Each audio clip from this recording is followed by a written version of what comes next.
Ah, Undertale. Its fame has just begun, and the fandom itself has already turned into an abomination.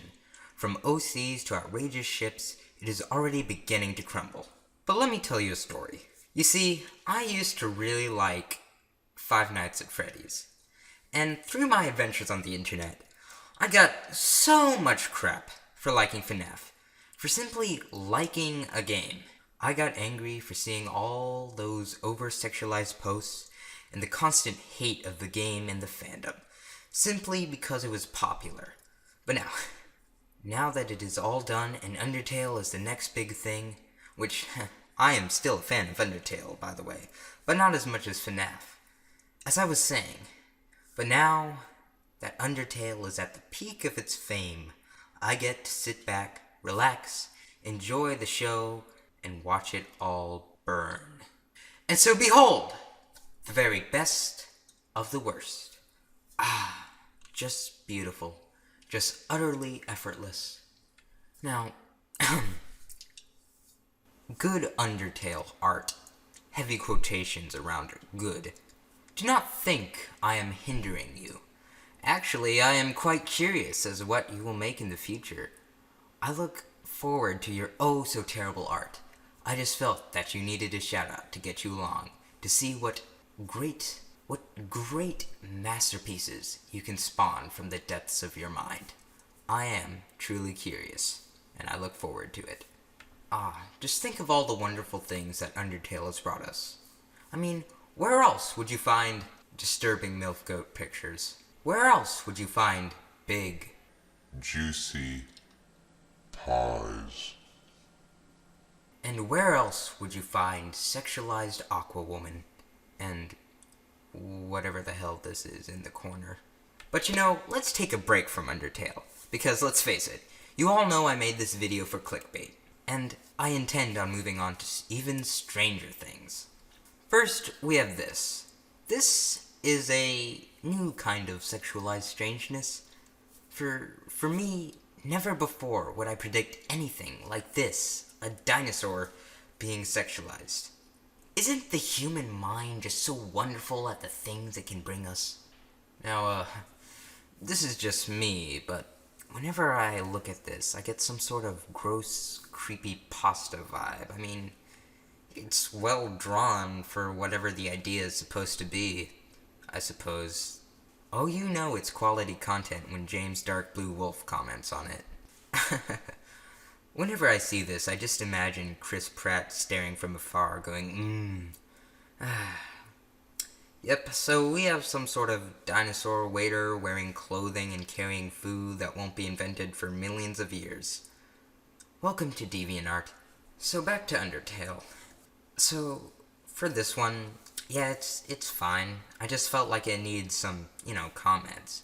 I still sort of review art, by the way. So, the light in the corner can be a bit distracting, and Frisk's legs seem a little misshapen, and well, other than that, it's pretty decent. Yeah. I think the person in the comments put this one pretty good. I mean, who looks at Potato Boy over here and says, "Oh yeah, that's normal. That's totally what a human looks like." Just think for a little bit, and maybe you would improve. Oh god, not another one of these. Well, I believe this is the first eating people fetish art from Undertale I've seen. So, freaking congratulations. So, what, do we have some awful Sonic OC hugging a tongue, hopefully, of Toriel, who looks like she hasn't eaten anything for a few days, by the way. I especially enjoy how much saliva you put on the tongue there. Very, very classy. And, then we have the little background to remind us that this is, in fact, Undertale, in case you forgot by the distracting throat up in the corner. I might be bashing a lot of Undertale right now, but something has come to mind. What is Undertale about, really? Undertale is about characters, about stories, about quirkiness and the cleverness of the gameplay, not about smexiness or OCs or which character would fall in love with you. And this might seem a bit out of the blue, but it will make sense later.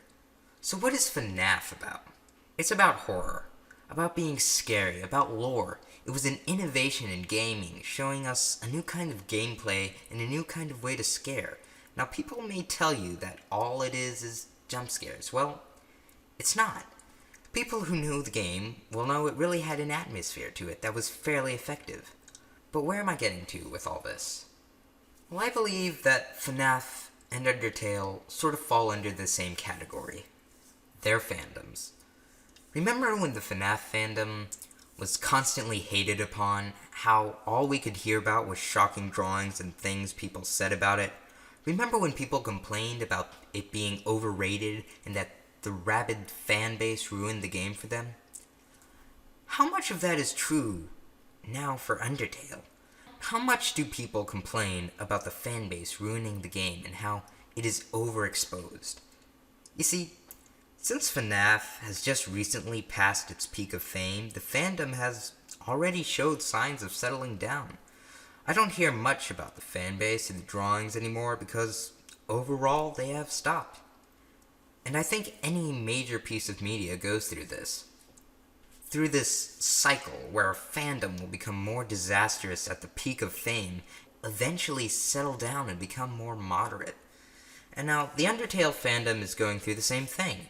It may seem ugly and shocking now, but in a year after this video is uploaded, it will probably evolve into the timid and quirky kind of fandom it always meant to attract.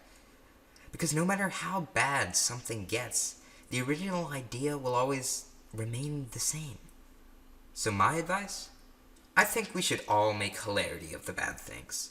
I made the mistake of taking the Fnaf fandom too seriously, as well as the internet. My advice is to not get offended or bothered by every piece of garbage you come across. Unless it's inflation porn. That shit is nasty. Because if you want to be a good example of what a fan should be, go right ahead. Just always remember, no matter how bad something gets, there will always be something worse, sneaking just over the corner. My name is Solar Sands. If you'd like to leave a link to any art or artists in the comments below, I'll probably take a look at that because they will probably be the only ones there. This is Deviantart, and goodbye.